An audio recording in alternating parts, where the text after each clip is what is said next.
Tonight our guest is a seasoned professional drifter. He really doesn't need an introduction, but I'm going to do one anyway for him. He's the founder of the most successful drift team out there, the Drift Alliance. He's also a pioneer for drifting in the United States, being in a spotlight for over 10 years, rocking the new Scion FRS for 2013. Tony Angelo, welcome to the show, Tony. How you doing?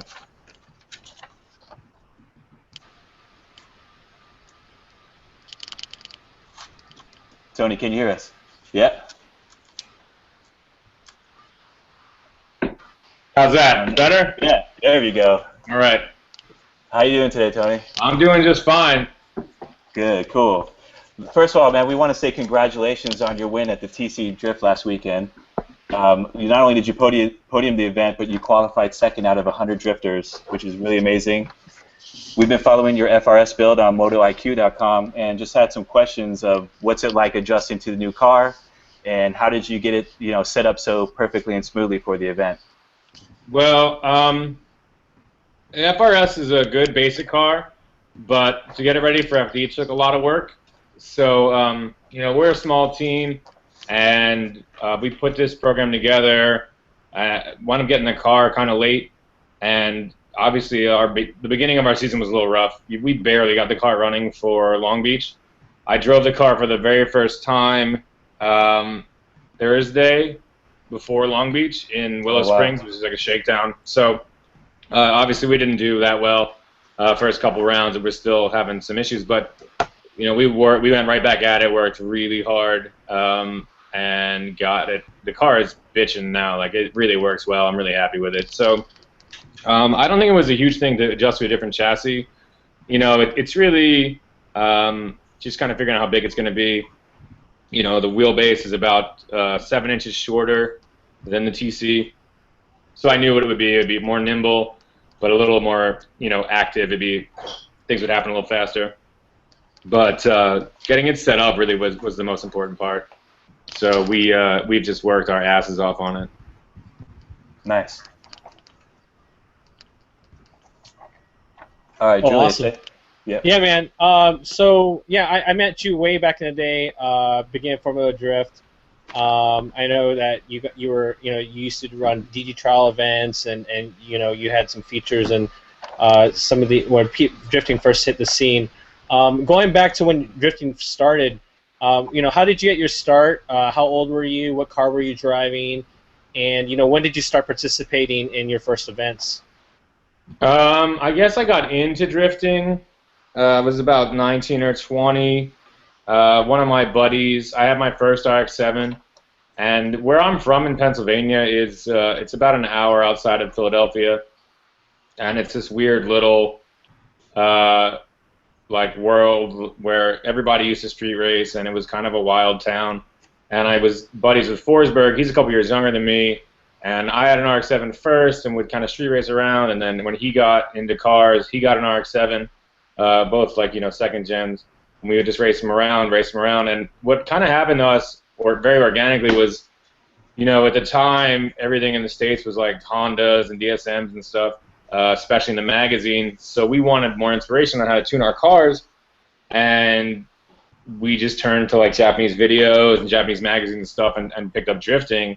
And we were like, this is awesome. Coming from a BMX background and just being kind of rowdy kids, we were like, this is great, we should do this. And we messed around for maybe a year on the street, not really learning a ton, but having fun and sort of driftifying our cars as best that we could. At the time, you couldn't get parts and nobody really knew too much about the sport, but we took a week ahead from videos, and right around then we met Matt Petty. This is end of 2002, I met Matt Petty, and again, the whole scene for us was just kids, putting Jackson Superchargers on Civics and stuff like that. So to meet a kid who was Matt had already, he went to Tokyo Auto Salon, and he was drifting is rad, and we should do something. We immediately hooked up and just became buddies on the spot, and he was like, we should make some events. So we went to the guys that own Englishtown, and again, it's just kind of one of those things where everything fell into place. So okay, I'm this goofball kid who's drifting looks cool, and then boom, I meet another kid randomly who thinks it's cool, and then he's like, we should go talk to these guys that own this track. Luckily for us, Englishtown had just kind of been passed down to this guy Mike Knapp. Mike Knapp was a young dude. He was like early 40s, and he had just taken over all of Englishtown. His dad had passed away recently, and we walk in like two complete goofball kids with like an option video, and we were like, "Hey, this is cool. We want to do this." You know, we didn't say like, "Hey, we have like, you know, corner workers and insurance, and we've done this." We were like, "This looks neat. We think it's rad. Can we do burnouts in your parking lot?" And, you know, expecting him to be like, "This is ridiculous." And immediately he was like, "I get it. I love it." He's kind of like an old farm boy. He was like, "This is rad. Let's do 10 events the first year." And that was the end of '03, and we started our events, I think, that was the end of '02, so we started March of '03, and at the very first event, we just kind of like struck a chord where I think kids wanted something new, and we had like 60 drivers show up to the first event, which was in a parking lot on a Wednesday night in the rain. All rear-wheel drive cars, like they knew what drifting was back in then. No, like it was. Everybody knew what drifting was, but not like people were making the transition from like, you know, show scene or like whatever that, you know, like some of our early buddies had like, you know, 2.5 RS Subarus, or one of our friends had a Camry wagon that he like thought was cool, and they would go out and like yank the handbrake and stuff. And you know, everyone's come a long way since then, but it was really just about like having a good time and trying to get around the turns. So, you know, everybody was very welcome. They still are very welcome, but the fact, like, no one really, we were kind of all feeling it out together. Cool. Nice. Did you you mentioned Japanese like videos and stuff? Was there any specific Japanese drifter that influenced you, or like, you know, or maybe a show, a drifting series, or videos specifically? I think early on my favorite drivers were, I thought like Kikuchi was like a hero of mine because he was like the coolest dude ever. That's the only reason I care. Like, I didn't even care about his car or anything like that. Like, he used to wear a jean jacket and smoke cigarettes on the hood of his car. And I was like, that's my guy. He's the coolest. I want to be like that dude. And then I met him, and we've had, like, he was, like, the best. I partied with that dude a bunch, and he was super cool. For driving early on, I would say, like, Forsberg and I were real into Haraguchi and his style. You know what I mean? Just because it was a million years ago, he had an FC. We thought it was cool. And then I always liked Kazama a lot. Yeah. Because he was like just amazing. That dude was insane. He was so good. And the stuff he could do early on. The stuff he did early on was like really impressive. He was super skilled. He did stuff with gearing and changing gear constantly that nobody else could do. So I think he was ahead of his time, and I forgot, but my absolute favorite dude was Asamoto. That dude was the best. That dude was like 10 years ahead of everybody, in all reality. Like, I don't know what happened to him, but he was my favorite dude. A lot of those Japanese drivers kind of just dropped off, and you never knew what happened, like Drifter X or like Signal Twins or whatever, those guys. Yeah, it's weird. I mean, everyone kind of went on to do different things. Some guys are still driving, some guys are still racing, but some guys, like Kazama, I know, went to like run a shop instead of compete. And I think it was really hard for those guys to make a living, so they all eventually moved on. But Asamoto was like a Team Orange dude, and I got to ride with him. So here's the thing. We knew these dudes, but we were in option videos like before they were in English. There was no subtitles, there was nothing. So we would like make up our own stories about what we thought the hell was going on. Like, this is way, way, way early on. Like, we'd have to go to some weird market in Philadelphia and get them.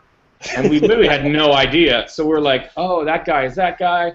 So what happened was I came out to some Nopi drift demo in 2003 at the end of 2003. Forsberg was already out here, and I flew out with like JR and stuff. And we rode with the Team Orange guys. And I rode with this skinny dude in glasses, this skinny, goofy dude who was like out of his mind in tandem with, you know, next to the other two Team Orange guys, Kumakubo and Tanaka. And I was like, this dude's out of his mind. He's like laughing and screaming, and like he's complete. Like, we were doing stuff, but I was like, this is impossible. You can't go this close and this fast. And then, like, it wasn't until 2 days later I'm like, that's the guy. I was like, that's the guy with the orange FD who, like, passes people on the outside and is, like, the best driver on earth. So, but then, yeah, and then he just sort of disappeared. But if anyone is watching that wants to see some amazing, like, really wild stuff, his old stuff and his orange FD was, like, my favorite. He was my favorite, for sure. Cool. Nice. All right, I got a question, and actually we can incorporate my question with a comment somebody just made on the live stream. I'm kind of wondering, I know you like to wrench on cars and stuff a lot. Do you have like your own little like missile car back at home? And also, this guy Eagle Dude just commented. He said, "What would be a good car for a beginner? And do you need much horsepower? What would you recommend?" So those kind of two questions at once. Yeah, I have a missile car. Like, I think it's really important, and I guess we got really into missile cars around 2009 or 10, where we just realized that it wasn't necessary to have a $50,000 car to learn anything on track.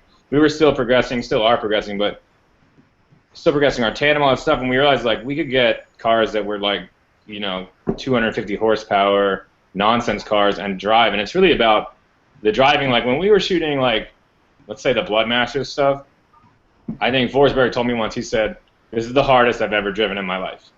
We're at, like, after winning Formula D or any of the stuff that dude has done, like, it's the truth. The stuff we do in our missile cars is as insane and as intense.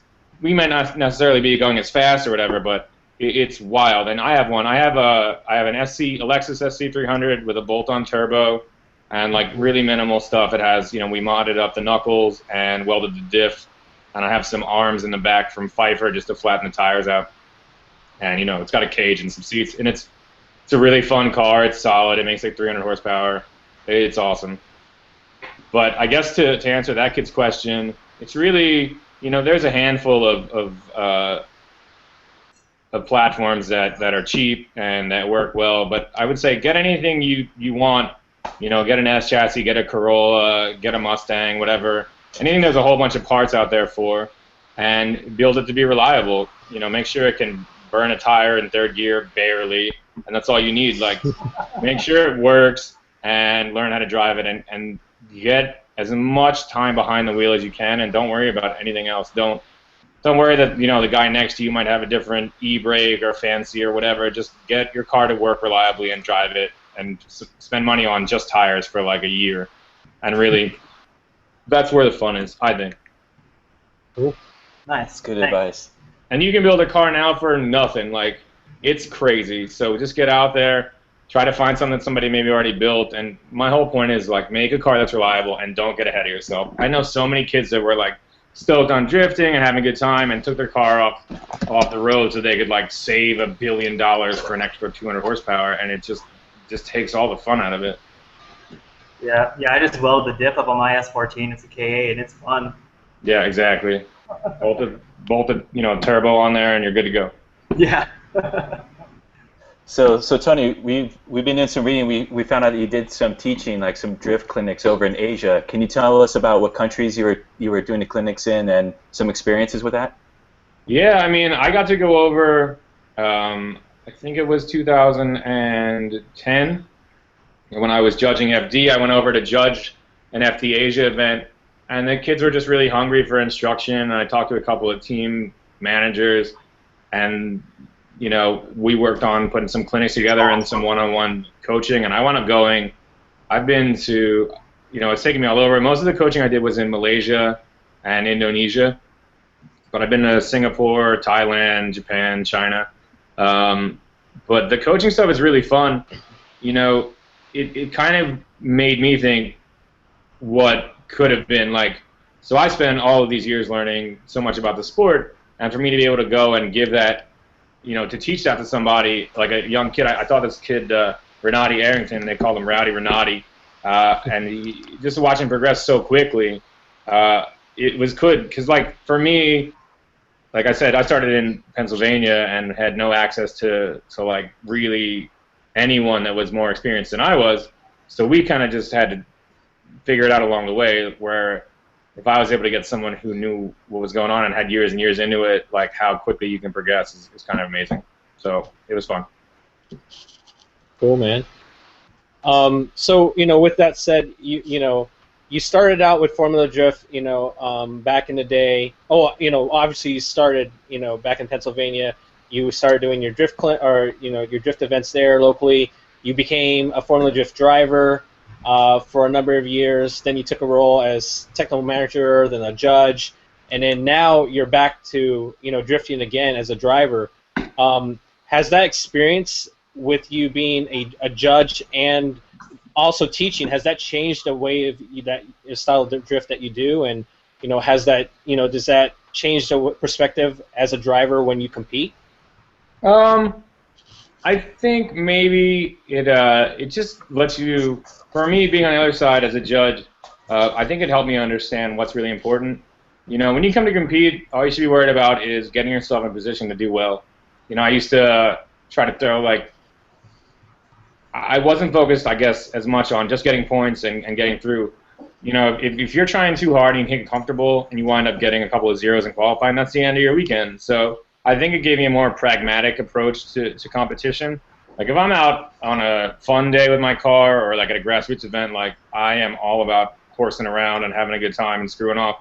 But it comes to FD, it's like, let's get this car working as well as possible, as quickly as possible, and then let me drive it. Now that we know where the car is 100%, or at least as close to 100% as we can get it, let's not waste time trying to chase a couple percent, and let me drive this car and talk to my spotter and just go, hey, what does that do? And not only before I might be chasing some impossible dream or whatever, I go, hey, how do we stack up? Like, how does that run stack up against the field? How does this? So for us, like, it really is about, it really is about just trying to do well and taking I guess, an intelligent approach to it. Where early on in drifting, even in Formula D, all we did was party and goof off and not really take it that seriously, especially the first couple of years, and it just didn't, it's no way to come out. If you're going to come out and represent yourself and your sponsors, like, you want to lay it out there, right on the track and not in like a, some after party. It's about getting in there and having a good time, but it's also about like getting in and just showing people what you can do.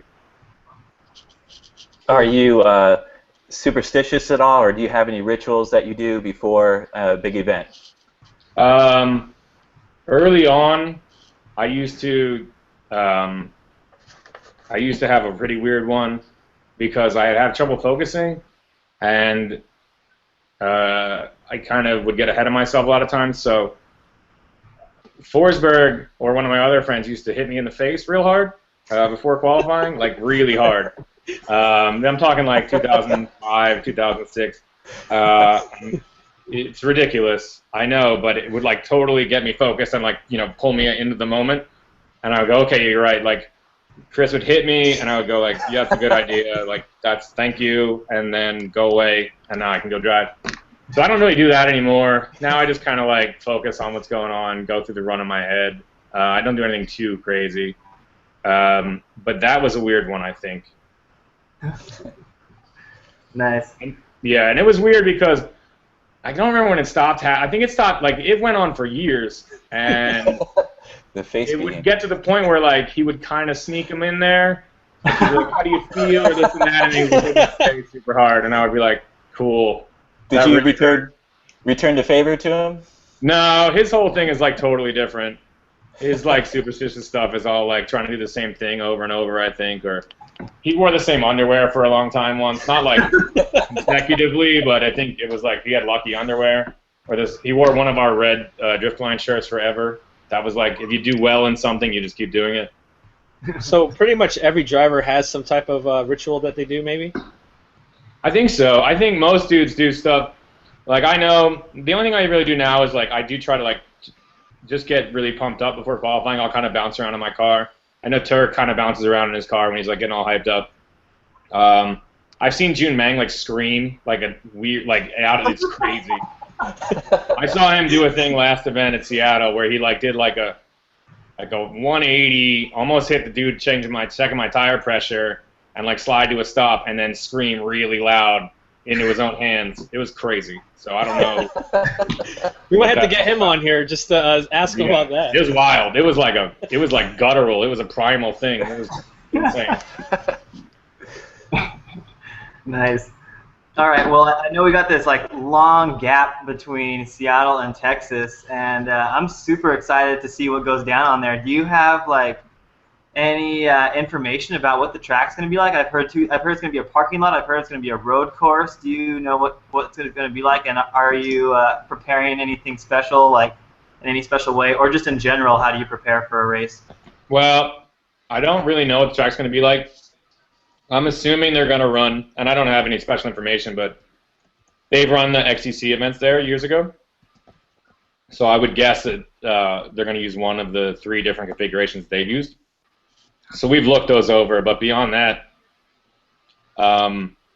it's like just make sure we're as prepared as we can. After every event, we take notes. Hey, the clutch is hanging up a little bit, or hey, we broke off one of the studs on the wheel spacer, whatever it is. So it's about just keeping the car moving and making sure we have enough nitrous and fuel and tires and everything. Everything is ready to go. But after last couple of events, car's been pretty solid, so we're not going to make a lot of changes. But we'll just attack it the way we do anything. Try to see what makes the most sense. Just when I'm looking at the track, once we get there, we'll say like, we'll ballpark the gearing. We'll change it. We have the quick change, so we'll change the gearing before we even hit the track a lot of times.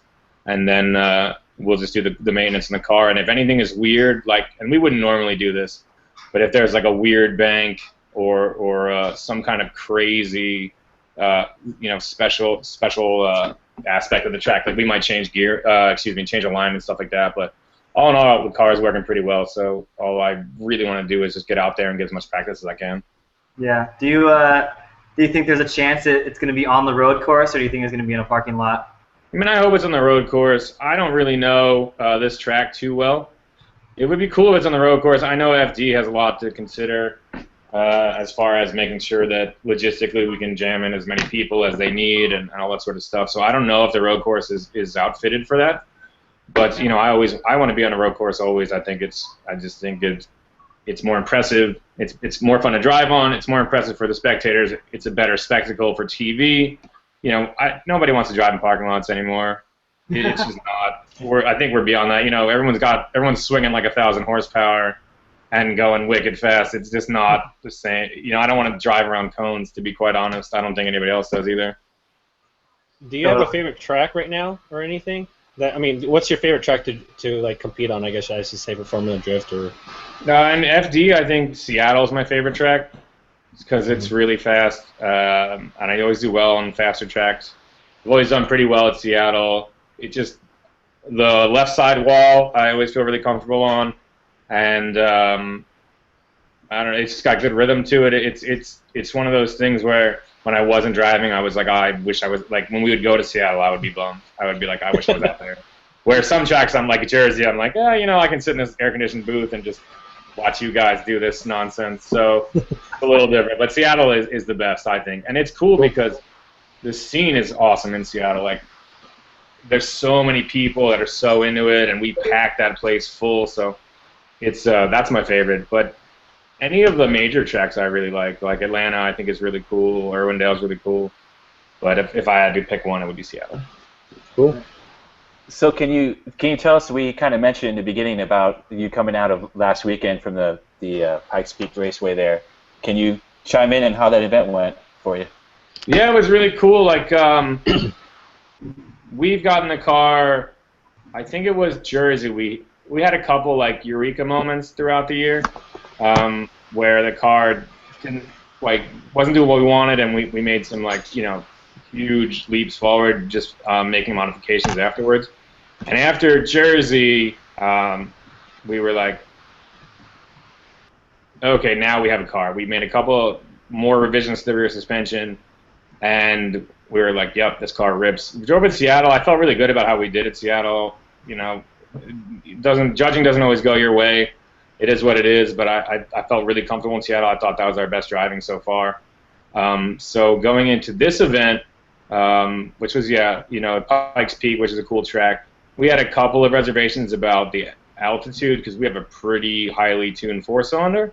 But I brought out one of my tuner guys from RT. He came out, he got the car working great, or running well, and then we just put it together. You know, we had a good setup in the car. It was sort of a similar track to Seattle. It was a right turn on a bank and then a couple of flat turns. So we didn't mess with much, and I was just able to do well.